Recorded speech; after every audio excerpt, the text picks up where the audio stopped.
Welcome to Meaningful Work Matters. I'm your host, Andrew Soren, and today I'm joined by Rob Baker, founder of Tailored Thinking and a leading voice on this great intervention you're going to get to know called job crafting. In this episode, we explore how individuals can shape their work to better align with their strengths and their values, making small, meaningful changes that measurably boost performance, well-being, and job satisfaction. Rob shares practical insights on how we can craft our tasks, our skills, our sense of purpose, the relationships we have, and our well-being to bring a greater sense of meaning into our daily work. We talk about the potential of job crafting to enhance our sense of autonomy and fulfillment on the job.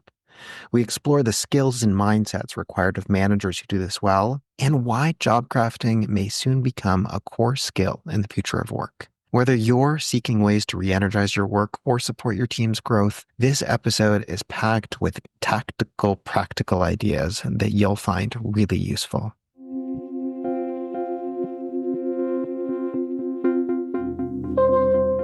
Welcome to the Meaningful Work Matters podcast. I'm your host, Andrew Soren, founder of Eudaimonic by Design. On this podcast, we'll dive into the world of meaningful work, explore its complexities, and examine its impact on people and the organizations they're a part of. Each episode features insightful conversations with cutting-edge experts who are successfully navigating the challenges of meaningful work. We hope to offer you ideas, frameworks, and tools to unlock potential and design work that's fulfilling, impactful, and supports everyone's well-being. Subscribe or follow us now, and let's make meaningful work matter.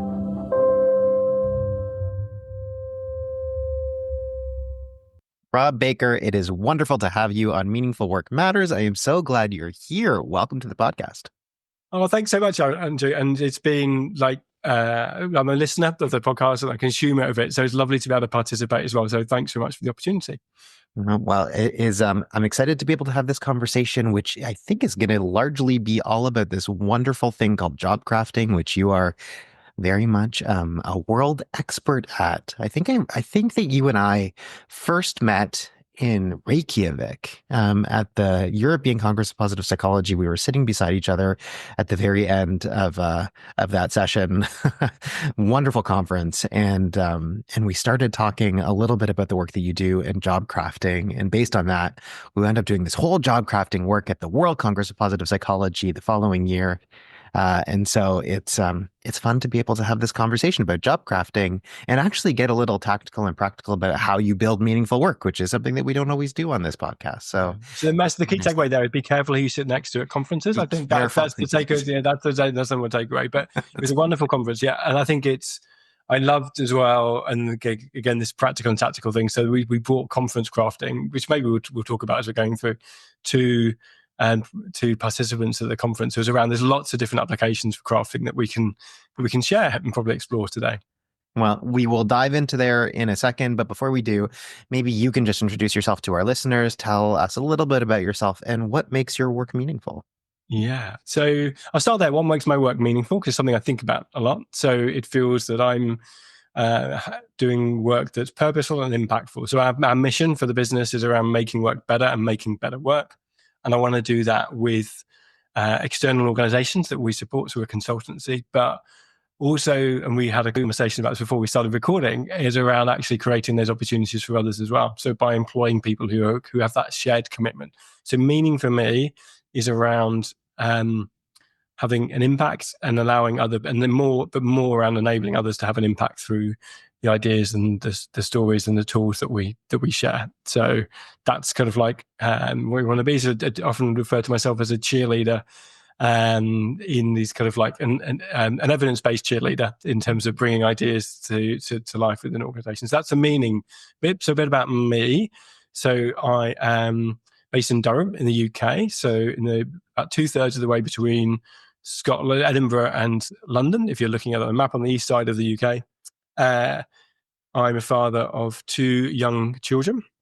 And talking about meaning, my son, Finn, he's just turned 9, and he was just asking his friend, said, what does your dad do? And all these other elements. And Finn said, my dad makes people smile at work using science, which I love. So like, this wasn't something that I'd kind of like share with him exactly, but we were talking about the science of happiness and bringing that to work. So that was a lovely bit of feedback from Finn. So that's my son, Finn. my contrast, Evelyn, my daughter, who's 4, was laughing the other day that she was looking at, kind of talking about bosses and leaders and stuff, and she was like, "Dad, you're a boss, right?" And then I said, "Yeah, kind of," and she just burst out laughing, thinking this was the funniest thing in the world. So one of my sons boosted me up, and my daughter grounds me down. Brings you down. That's Yeah, like yeah. that So between the that's two of them, you have a level head. It's good. And then, so that's kind of personally, I love running and outdoor things. But then, in terms of professionally, I've spent all my kind of life working in HR, and my background's in psychology. I found positive psychology when I was working in Australia, at the University of Melbourne, and I found job crafting within a lecture within that Gavin Slent was giving at the University of Melbourne, and I just chimed with me into saying this just feels right. I feel it in my bones, like actually what it's saying here makes sense to me. And I literally just ran off like after that and thought, well, how can I kind of bring this to life within the workplace? So at the University of Melbourne, I started running workshops on job crafting without asking any permission. I just thought, right, my lunchtime, I'm going to design something. And that led to my capstone, and that led to my book, and that led to my business. So Hmm. the business now is tailored thinking, is all around bringing evidence-based ideas to life within organizations with the mission to make work better. That's what we do. Hmm. Making work better and making better work. I really Yeah. like that. I like that. Well, one of the ways I know you do that is through job crafting. So we've already talked about it a little bit, but we haven't said what it is. What is job crafting? Why is it such a powerful strategy for creating meaningful work? Yeah, and it does create meaningful work. I think that's at the center of job crafting. So job crafting, in a nutshell, is around personalizing and shaping how we do our work. So our jobs aligns to our passions, our strengths, and our interests. So it's about thinking about how our job is a good fit for ourselves, but then making it a better fit by proactively shaping how we do our tasks and activities. So I'll go into the different ways that we can craft in a second. But if you can imagine kind of your job like a jacket or a dress, effectively, that you buy off the peg. You often, when you get a job or jacket, you're like, oh, I hope it's going to be a good fit for me. You don't know until you pick it on.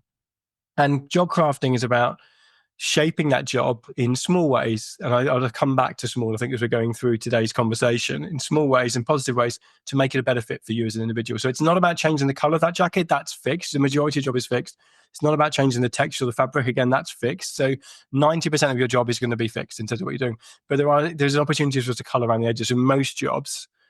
And that is kind of crafting. And so initially the research that was first written about in 2001 was around the positive outcomes of crafting. But then since 2012, the last 10 years, there's been more studies, which is I've been kind of part of as well, a little bit around actually what are the interventions to kind of spark this and encourage this. So initially it was like the focus was, is this a good thing? And the answer was pretty uniformly yes.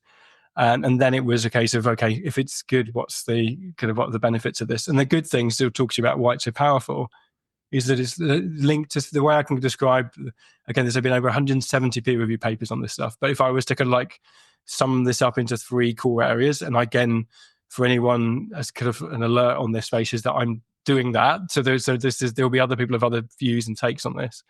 But the way I present it is that it's linked to performance. So when people craft their job and feel it's a good fit for them as an individual, they're using their strengths. There's meaning in terms of what they're doing. They tend to have more energy. They tend to have more zest. They tend to perform better in terms of that role.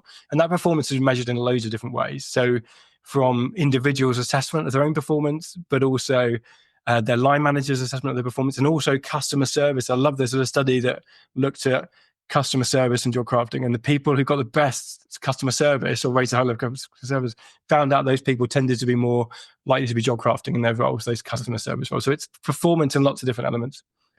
It's linked to well-being and is thriving. So it's around actually when people feel they're in control of their job, they can shape it a little bit. They tend to have high levels of well-being, kind of satisfaction and engagement, but also it can be seen to buffer stress as well. And it's a mechanism to correct some meaning as well. But there is a kind of like caveat to that, which we'll dig into maybe in terms of that meaning kind of aspect, in terms of pursuing meaningful work doesn't always give you kind of the outcomes that you expect, and pursuing certain elements of crafting doesn't always lead to the things you expect. So that's the well-being aspect. And then lastly, job crafting is linked to development or growth. So it's linked very strongly to career progression and career mobility and career satisfaction. So people who feel that they've had opportunities to craft or report crafting also tend to report high levels of career satisfaction and also career mobility. So again, because many of us don't have work where we kind of linear progressions or ladders in our jobs, but we might move around, have squiggly careers. But people who feel that they've had that mobility at the level they want also tend to report kind of job crafting behaviors. So some of that is correlational, but not all of it is causational. And I think, again, to be really clear and to be caveat myself again here, I'm not saying that job crafting is a panacea, but I will say 170 peer review papers have shown that there's some real substance in this idea that when we personalize that work, when we bring our strengths and passions out, we tend to be more energized and engaged in what we do. Okay, so we know that what job crafting is basically taking the job that you have and making the job that you want to a certain extent is some of the lingo that's sometimes been used. That revolves around your strengths, your values, your passions, your interests. I'm sure you'll get into more about that in a second. We know that why it's potentially important because it helps your performance. It will probably get you kind of more effective in different ways. It will deepen your meaning and well-being. How do you go about doing job crafting? Yeah, so I said that there's kind of like 5 different ways that we tend to craft, and so we encourage people that kind of the why of job crafting we just explored, so kind of the what of job crafting, and then we'll talk about the how. So the what of job crafting is how do people craft, and they tend to do it in 5 different ways. So one is around looking at your tasks, so activities. So that could be how you structure your day. It could be actually taking an existing task that you have and doing it in a different way. So we've literally just come from a training session with a group where they were looking at using AI to create minutes for meetings in terms of they were doing in terms of some of the work, and someone else was actually was one of their crafting goals was to create video content in terms of sharing communication. So rather than just sending another blank boring email that no one's reading about a policy change, they said, well, I'm going to just record a little kind of like a 2-minute video on this stuff, and I'm quite interested in doing that, so that's going to be a fun thing for me to do. So that's the kind of looking at your tasks. Then there's skills. So this is around how you develop your skills and knowledge. There's purpose crafting, which is in the field is often called a cognitive crafting. So you might have heard of that term as well for those who've done some reading in this space. And that is around how we connect to the things that are meaningful and purposeful in us. And that could be in the work itself. So it could be around finding the things in the work that matter to us. So for me, it's around enabling people to perform at their best. So it's around me seeing that the ideas we share, the interventions we run, the workshops are having a difference on people and organizations. But it can also be, purpose crafting can be around bringing other aspects of purposeful life for you into the workplace. So it could be, if you have a passion for sustainability, joining a group or being an advocate in the business in terms of doing that. We ran a workshop recently where someone was sharing how they'd started a running group because they were passionate about running. And actually they found that was an amazingly business development opportunity, because in Newcastle at 12 o'clock on a Tuesday, there's a big group of people now, it started in their business, but now other businesses come along and they go for a run. And it started because that person just wanted to bring their passion to work. But actually it's bring, again, that performance element around, it's an amazing way of connecting with different people from business development, but that wasn't the kind of intention. So that's kind of purpose crafting. Then there is relationship crafting. So this is around how we build and amplify our relationships and connections with other people. So that could be boosting and amplifying those you enjoy kind of working with, fostering connections with those outside of your existing work, or maybe, I don't know, you won't have this, Andrew, but so sometimes we have to deal with people, someone in a session referred to as soul suckers, or kind of like mood hoovers. I like maybe the black holes, black holes, energy black holes. And like, how do we then maybe change how we interact with those individuals? So we could so we mitigate some of that black hole effects. And then lastly, wellbeing crafting. So how we can approach our day-to-day work from a mentally or physically kind of healthier perspective. And again, I'll just give you a tiny story on this before we get into the how of this in a second. But we were working with some physiotherapists, and they were incredibly busy all the time, often really challenging to fit the patients in the time they had allotted, the constant kind of running from one patient to the other. And sometimes the reasons for the physio needs was complex and they take time. So it was some of the physios were finding it quite a stressful environment. And what one of the physios did, and again, this is in terms of a little bit about the how, is that you invite something about what's something that you think is going to make a difference for you based on something you want to try. And so this physio had said, actually, I'm interested in kind of this idea of mindfulness and being kind of focused on my mind and my energy. And he worked out that it was about 100 steps from his office where he was doing the physio meetings, the consultations, to the reception, and they wanted to go and collect staff because it was good to collect patients because it was good for him. And he decided to take 100 mindful steps between every time he went to collect a patient. And so it was just a way of recentering, thinking about how he wanted to kind of show up for the patient and focusing his attention from the last patient to the next patient. And it was just wonderful for him, that well-being intervention. But can you imagine if someone said to you, you're really stressed and you're a physiotherapist, and you say, what you need to do is take 100 mindful steps between, someone would punch you, right? And I think with good reason, like, so, but it came from the individual. You created the space for the individual saying, what ideas do you have that are going to be personal and resonant with you about how you can shape how you do your job to bring you more of the things that you need. So I'll stop there for the 5, and then I don't know if you have any questions on that, and then we can go into the kind of how of job crafting. Yeah, it's great. So I'll just kind of I'll recap Yeah. the 5 ways that I've heard you describe. I can craft the tasks that I'm doing, the actual things that I do on a day-to-day basis. I can craft the skills that I bring to bear. I can craft the purpose or the way I think about this job. I can craft the relationships that I hold with people inside, people outside my organization, and I can craft my well-being or the way I approach my well-being within the context of my work.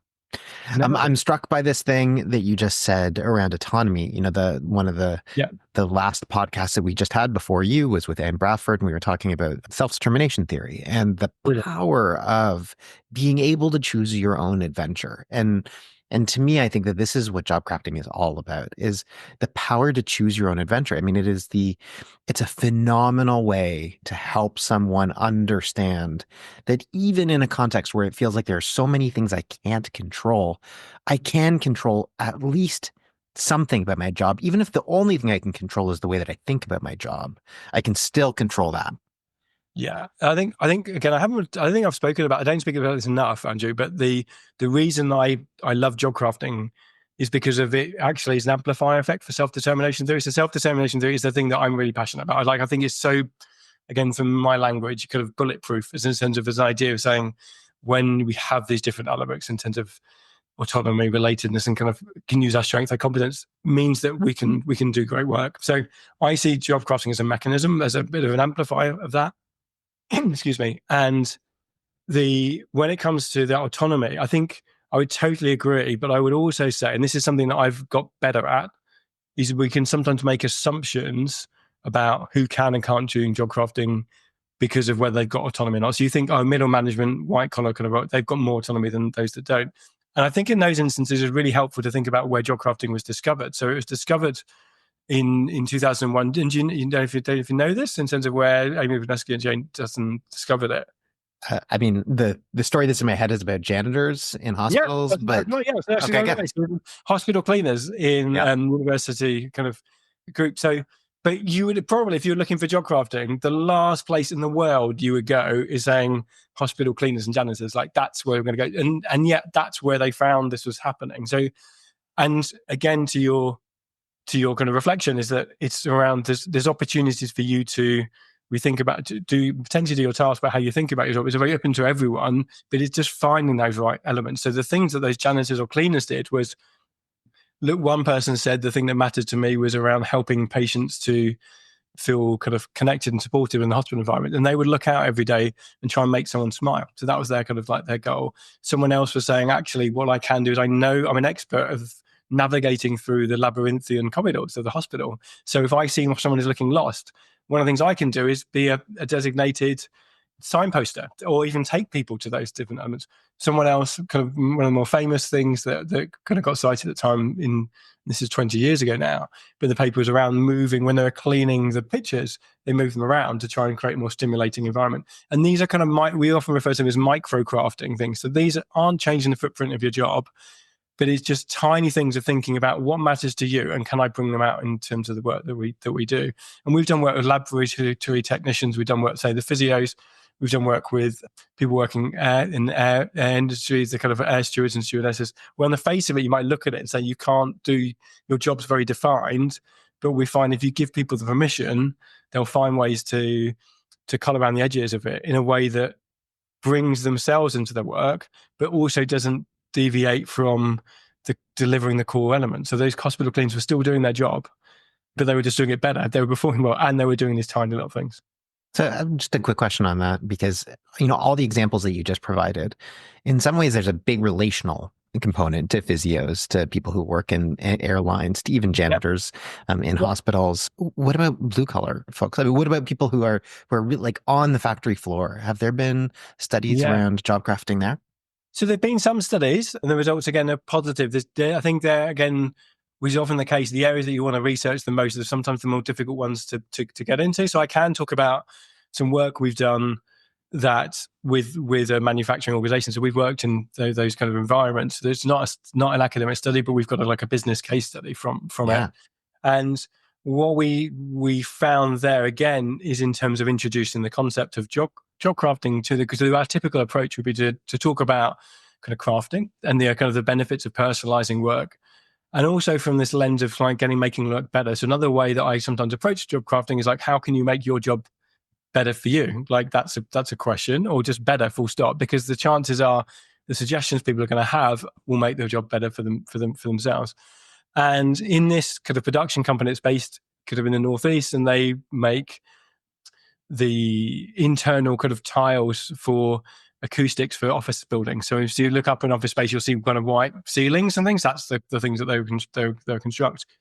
And what we found when we kind of invited those groups to think about what the things would matter to them in terms of those groups, some of the things they were looking at in terms of the factory line. So one was saying actually one idea that came out was saying they would like to kind of shadow, kind of like, and actually kind of be involved in understanding some other areas of the business, because that helps them do their work. And similarly, they would like to invite people to come and actually see them on the factory line, because some of the challenges they expressed was that they were being asked to do something, but physically they couldn't do it because of the machinery in terms of their work. So it was just one of their frustrations in terms of they were being asked to do things without that understanding. So one of the task crafting was saying, I'm going to volunteer to be the person who's going to show people around, the senior leaders around the production, so they get a better understanding of how the production line kind of works. One group was talking about in terms of looking at, again, shifts in terms of the hours that they were working and the patterns that they were working. And they were saying, actually, we don't get in terms of the morning and afternoon, we work very routine kind of breaks, but actually most people would rather have more energy in the morning and elsewhere in the afternoon. And so one of the things that they volunteered to do was actually, and this is like a bit more project based, but it was something they were passionate about. I was saying, I want to lead a discussion about how we can change some of those ideas. And a third example, and these are just ideas that kind of coming to mind, was saying, I really would love to value seeing the tiles in situ. So they produced them, but often didn't happen to kind of see them. And so again, one of the things that those individuals, and they arrange for the opportunity to, is saying, well, let's go and visit some sites where you can see the work. So you can see your finished product. And that, again, they're very proud of the groups we work with, and they're really proud of what they were doing, but they didn't often necessarily get to see the final results in terms of what they had. So that was just some ideas that kind of came out from that job crafting workshop. That's super interesting. Well, okay, I feel like we could go in all sorts of directions, but if you're a listener and you have no idea actually how to do job crafting, what are some of the ways that it's done? Yeah, so we, in our workshops, if we're inviting people who don't know about job crafting to start with, it's around, first of all, kind of reflecting a little bit about these different kind of elements, and then thinking for yourself. It's around, if you think about that job being a jacket and thinking about a better fit for you, it's around thinking about today, if you're listening to this, what's an element of your job that you would like to get a bit better? So it might be that relationship, there might be that well-being element, that might be that task. And we often have lots of things that we can do. And one of the things that we find to be really effective is actually just home in and focus on one thing and do one thing at a time and do it well. So it could be for you, if you're listening to this, is think about your tasks or your relationships or your well-being. Think about, is there something that you would like to do because differently? And one of the kind of ideas that we do to kind of to stimulate this. So some people have and you're listening to this, you've got a really clear idea of this.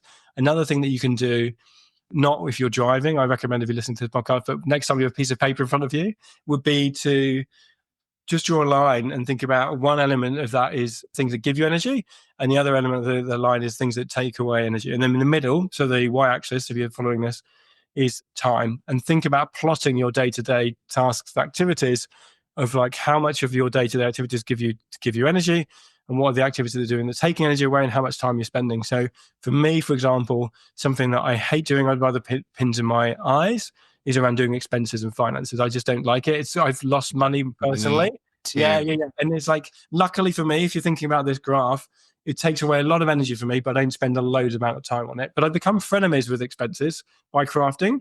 And the reason I do this is by thinking about if you've got tasks and activities that you really don't enjoy doing, one of the things I often ask people to do is think about what's the purpose of that. Like, is there any value to it? Because if there's no value to it, just don't do it. Because I get rid of it because it's ruining you. But for me, finances is a way. Obviously, it's critical for the business. It's critical for me that we do our invoices, that we pay people appropriately for the work that they've done. If they've incurred any incremental expenses, that's important for me. And so I look at that as a bit of work weeding, right? So in terms of my business to flourish, I need to do some of the weeding. In the gardening is not maybe the fun thing to do. And so I recognize that when I'm showing a bit of care for the business, like by doing it. It's a way of me doing it. And the other thing I do is that I time it. So I give myself normally 30 minutes, put a timer on, do as much as I can in 30 minutes.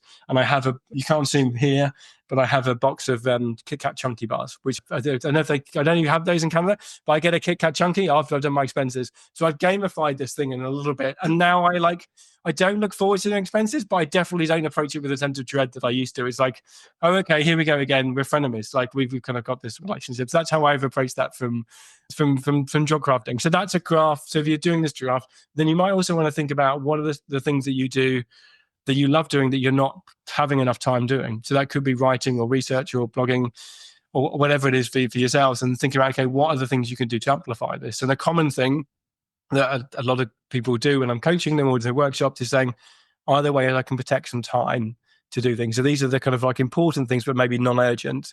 And because they're not urgent and they're important, normally important to you, you don't get to them, right? So it's then saying, can I schedule time for that? Or can I, on a Friday, not do my kind of emails till 10 o'clock and spend the first hour doing this reading or writing? We have so many meetings of the week that you would have gone to that haven't added value, that if anything sucked your value out of them, taken energy away. And how many meetings do we have a week we're actually investing in ourselves?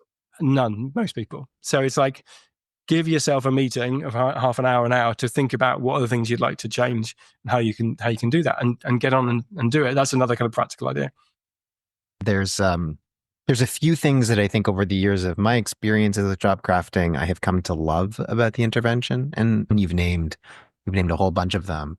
One of the fact is that I think in many positive psychology interventions, we're so focused on the strengths focus and the solution focus that we kind of ignore the bad stuff, the stuff that's frustrating, the stuff that's irksome, the stuff that drives us nuts.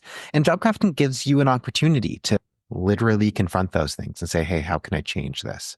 And I think that's, you're not necessarily, it is solution focused because you're not just diving into why do I hate this so much, but you are trying to take that thing and say, I recognize that this thing is potentially irksome for me. What can I do about it to make it different? So that's one thing that I really like about it. The other thing is that job crafting can be a really great opportunity for arts and crafts and a very tactile experience. And I know that I think you have a deck of cards that you're possibly just released today that I'm sure is like connected to this. But my familiarity with job crafting comes out of the work at University of Michigan, and certainly kind of the original job crafting book was very much like a workbook that had you take sticky notes of different sizes and kind of move things around and like rewrite things and create giant maps and literally do that in a way that you could move things around and draw circles and create connections. And there's something wonderfully useful about that kind of tactile experience and getting out of our heads purely and kind of into a land of kindergarten where we can truly play with our jobs in a way that we don't necessarily think that we have the freedom to do that. And especially doing that in a group is even cooler. And being able to like walk around and see people's maps is a really spectacular thing.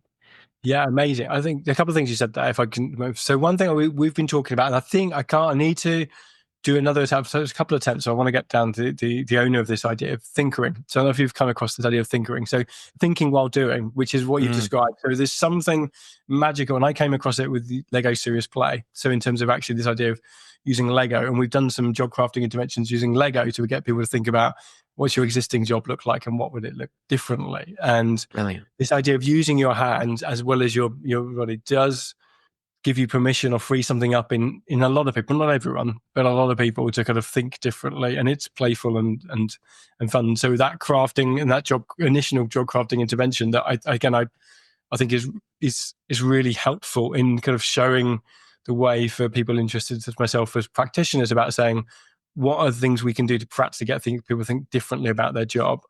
Often part of the reason people are stuck is because they can't unstick themselves from it. They're just used to doing it in the same way, and actually doing something where we're kind of like reconfiguring it literally, maybe with pens and paper, can be really helpful. And that's why some of the activities such as love and loathe can be helpful. And you mentioned the cards, and again, this is a really new kind of idea that we have. Well, say new as in we've just launched. This has been like 6 years in the making for myself, of testing and tinkering in the background. But I was really curious about, actually, are there easy ways for people to have conversations? And we've created a pack of playing cards that also we can do online. We've just run some first workshops last week, and we've had been amazing kind of conversations from that, in a way that we showcased as a way of, we're gonna get you to kind of go through the exercise just so you kind of understand it, but more with the idea of we're doing this out loud so you get to understand how it looks like. And people were coming away saying that was one of the best conversations I've had about work in years. And it's not down to, I'd love to think that's down to me or the team in terms of our design, and some of that is down to the team, what they do. But I think a lot of it is just trying to have the right conversations with the right people in the right environment with the right tools, right? And I think Mhm. that's part of the thing, is as positive psychology interventions, a lot of it is around the context and around the environment and around creating the right tools and the right context for people to be exploring the ideas. And I think It's most so times, if you true. give it to people, they can run with it, right?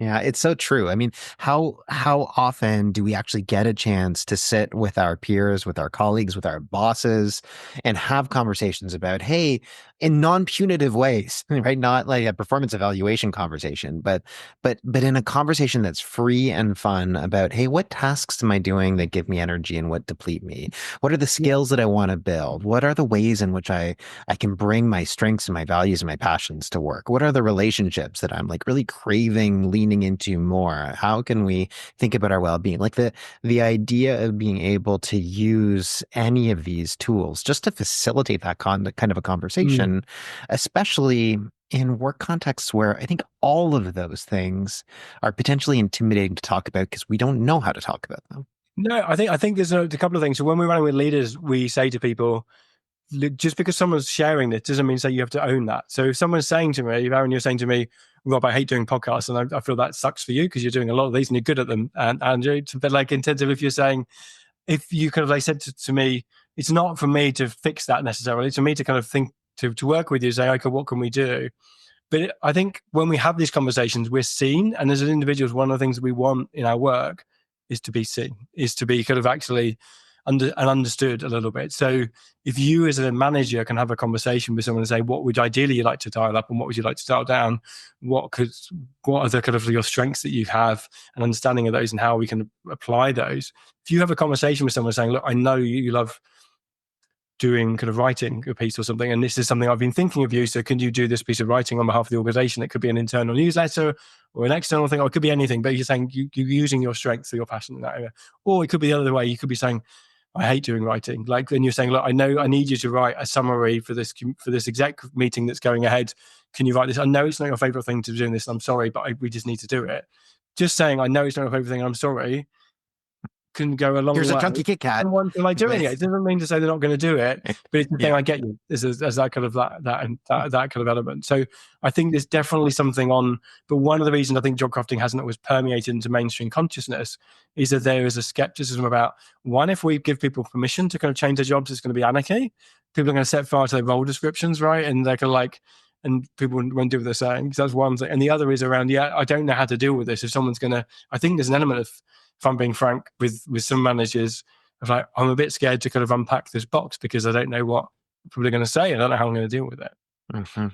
Let's just keep going down that road. So what do managers need to be able to do? So it sounds like they need to be able to ask questions, and if you don't know Yeah, how to ask questions, Rob has a great deck of cards for you to yeah, potentially figure out how to do. But like, what are the other skills that managers need, or what do managers need to do to actually yeah. support their teams around job crafting? So I think the first thing they need to pay us is, I think, to be honest with you, they need to listen. So they need to kind of a mouth and ears. So they need to kind of ask some good questions. And there's tools. And again, again, people kind of looking at our website, there'll be loads of, and there'll be lots of other people who've written about this stuff. It's not rocket science, but it's around the things that you've mentioned. So it's around having the space and the time, and that's one thing. To have an honest and sincere. Again, people can sniff out when it's not sincere. They're doing it because they've been told to do it. Conversation about kind of saying, okay, what is it that you're enjoying about your job at the moment? What are the things you'd like to change? If you could make your job 1% better, what would you do? And then the next question might be, how can I help? Like in terms of that perspective. But it's around creating that space. And I went back to that example that we've had success with a number of different organizations. And one of this was this roof tiling company that I mentioned, but they embedded job crafting conversation as part of their performance reviews. So again, one of the things that the managers need I think managers, it's easy to kind of challenge kind of managers and say they're not doing a good enough job. And I think in the UK, we're quite good at that, kicking managers. But actually, being a manager, a lot of people haven't had the training that maybe they need. A lot of people are kind of like under resourced in terms of the time capacity to be good managers. So we can make it easy for them. But it's around creating these questions. So we, as part of their performance check-ins, we created a round of questions for people that when they were having their quarterly check-ins, they might ask about a task crafting theme for one quarter. They might talk about well-being theme the next. So in terms of well-being, saying what's working for you in terms of your well-being or your energy at work. What other things that you would like? Again, you could change your direction. So we're inviting people to think about crafting or improving their job, but with an intention, with a focus. So it could be well-being or tasks or relationships in the future. And that has gone down really well, is embedding that as an approach of bringing that to life at an organizational level. But also it's around giving those practical tools to managers to like, oh, okay, make it easy for them effectively to have the conversation. Because a lot of the time it's around, if you give people the right tools and the right space, people can make it work, right? But it's often they don't have either of those two things together. They don't have the right tools and they don't have the right space. It seems to me there's a fundamental mindset that a manager of people needs for job crafting to work. And that mindset is the folks that I manage are capable of rethinking their jobs.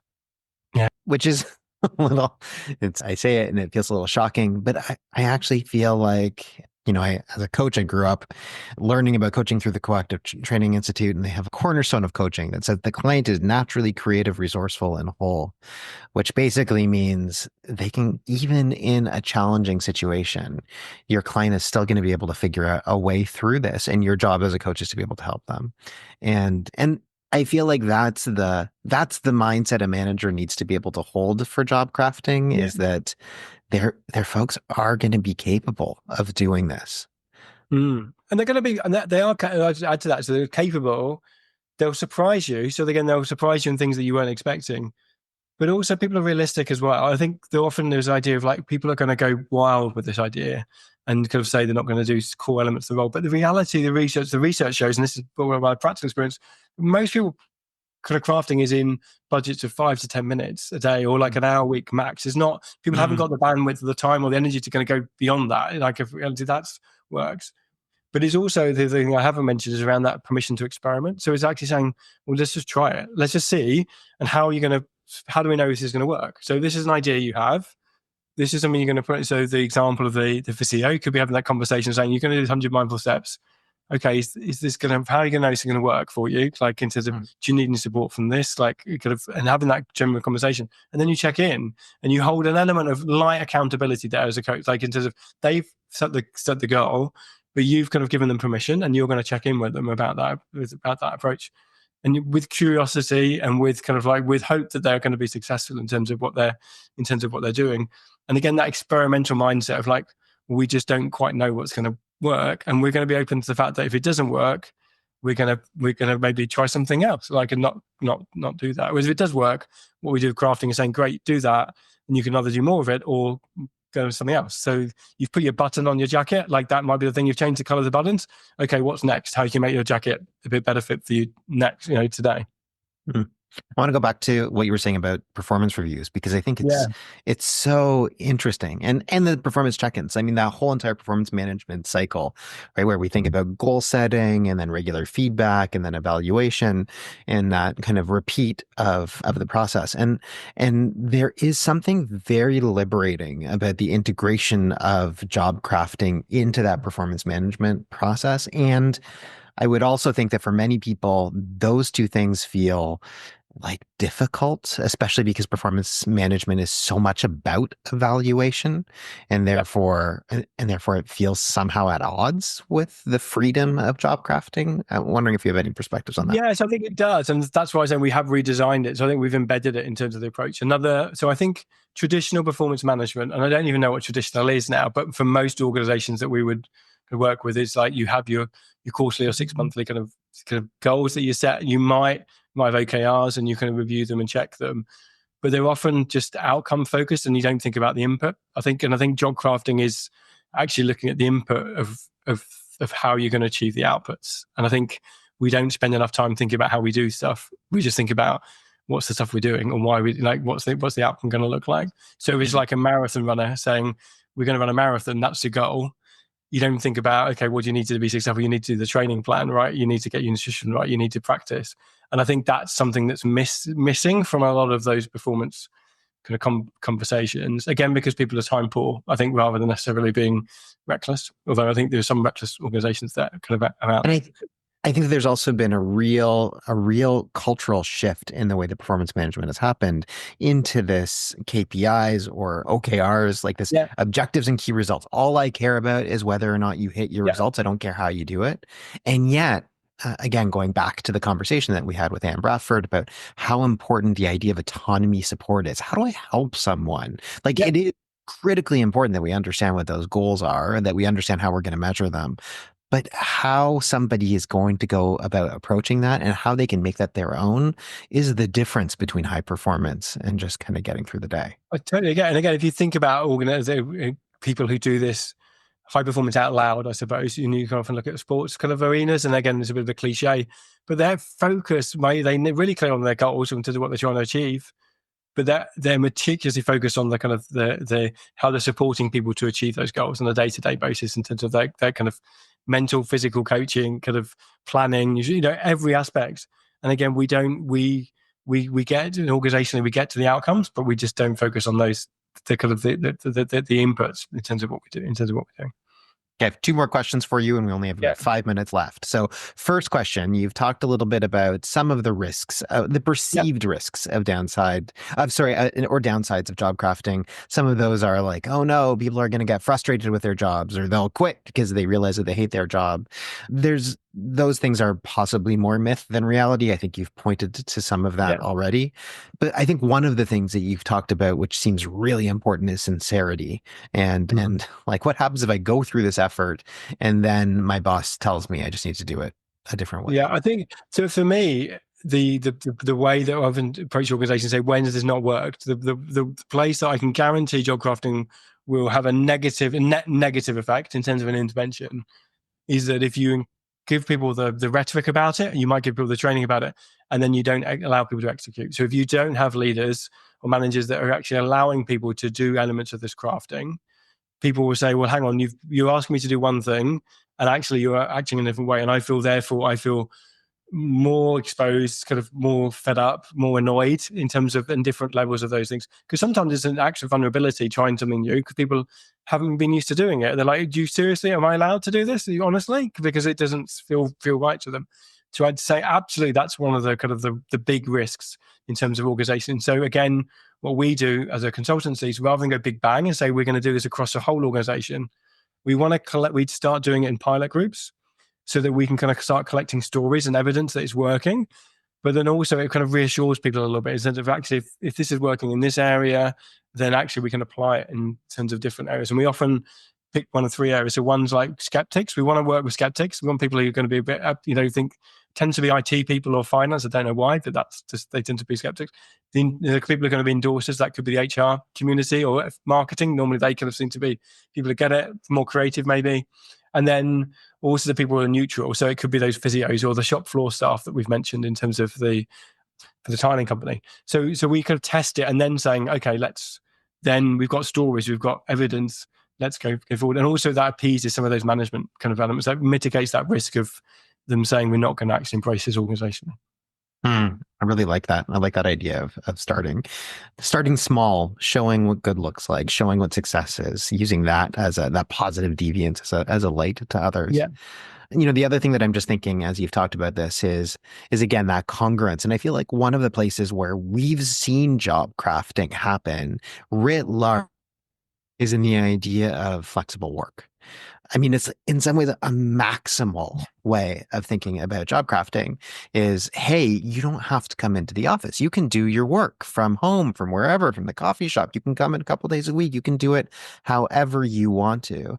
And then you see, as time has gone by, companies starting to say, no, I actually want you to come back. So it's removing that autonomy away, and the outrage that creates is really, yeah, I think a macrocosm of potentially some of the frustration that you can create if you offer the possibility of job crafting and then take that away from people. And people see it. Again, the light they recognize from looking at it from a hybrid or virtual working, they can see the benefits of them that might confer. And similarly with crafting, we say, actually, my job's a really good fit for me. Like now, like it feels really good, and my sleeves aren't baggy anymore. They're not like having to pull them up. So actually, I can do great work. I enjoy this. And then to be taking that away, it can have a really debilitating effect. And I think it comes down to belief. So it's like, ultimately, do those leaders, if you're asking people to come back, you don't believe that people are doing their best work if you can't see them, like even in spite of evidence. Like, and again,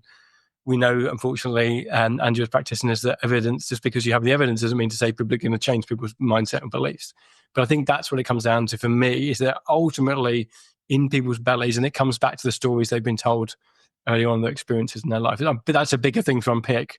But I think, again, from a job crafting perspective, we've got to challenge that belief. We've got to check for that belief. Is that, do you honestly believe that actually, if you set people free a little bit, give them that freedom, that autonomy, that they're going to lead to positive results? And more progressive people, leaders get it. And I think more future generations will get it even more. But I do still feel that we're getting some resistance for some leaders that don't have that genuine belief. It's my last question, talking about future leaders and the future of work in general. And you mentioned this actually a little bit before around the possibility of generative AI and like, hey, how could that potentially help you craft? Yeah. I'm wondering if you have any thoughts about job crafting in the future of work. Yeah, I see job crafting, but I would say this. So again, just caveating myself as I say this, but I see this as a core skill. So if you think about pre-pandemic in terms of, if you could wave a magic wand, you would wouldn't it be great if we could actually get everyone to top up their well-being and resilience skills? And some people will be naturally more resilient and better able to deal with some challenges than others. If we would have done, we maybe would. If we could have done, we maybe would have done organizationally, because we would have performed better, or we definitely would have got a better working from home policies or virtual working kind of like process and infrastructure. When it comes to AI and kind of technology, that we know, again, I'm saying we know that all work's going to be transformed. I think beyond kind of recognition in certain ethics and certainly in certain fields, job crafting is a skill set and enables people to be able to change and agilely flex in terms of how they do people's roles. So it's a skill set that will serve people well in future generations. Some people will naturally just get this anyway, in the same way that some people will be naturally more resilient than other people. But what we do know, again, from sourcing information from positive psychology and other fields, is that if you train people, if you have really clear language and literacy around these and skills and knowledge around these ideas and concepts, then people tend to do it better and they do it quicker, and they tend to do it more effectively and align with the organization. So I see this as being as a core skill. And I think we're just going to continually seeing more opportunities to evolve and change our work.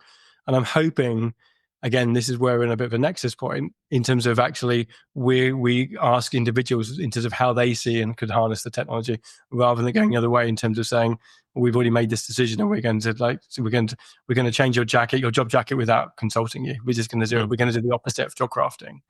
Yeah. And so I see that being that decision point for organizations. I think that there's a lot of people who are scared about the impact of AI into their jobs.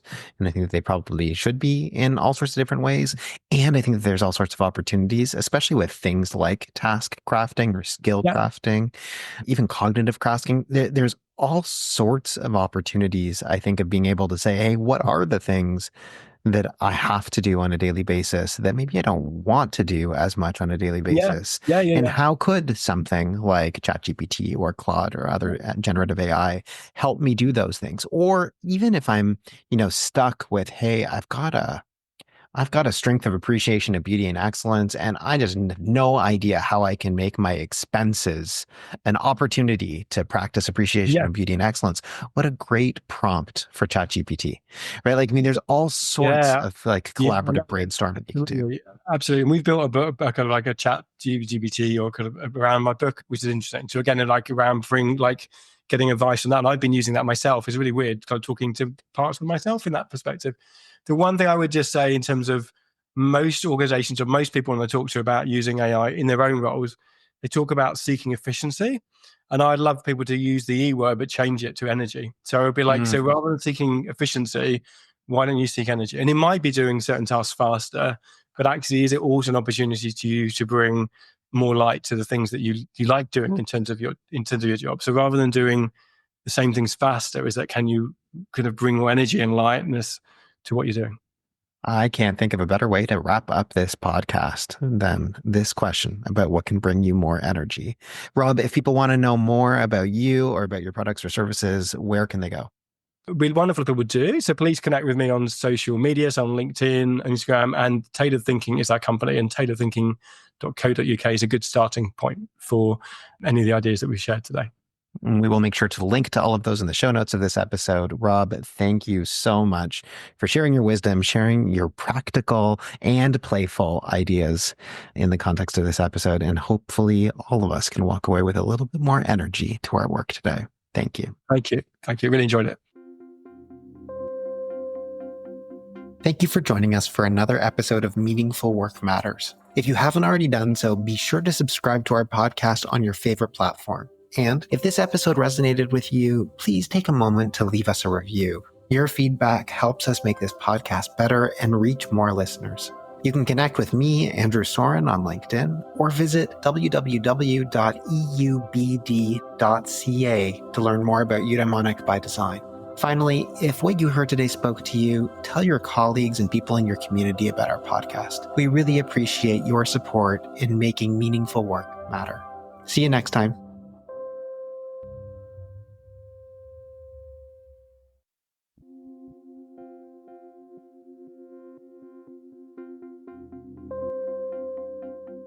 Thank you for joining us for another episode of Meaningful Work Matters. If you haven't already done so, be sure to subscribe to our podcast on your favorite platform. And if this episode resonated with you, please take a moment to leave us a review. Your feedback helps us make this podcast better and reach more listeners. You can connect with me, Andrew Soren, on LinkedIn, or visit www.eubd.ca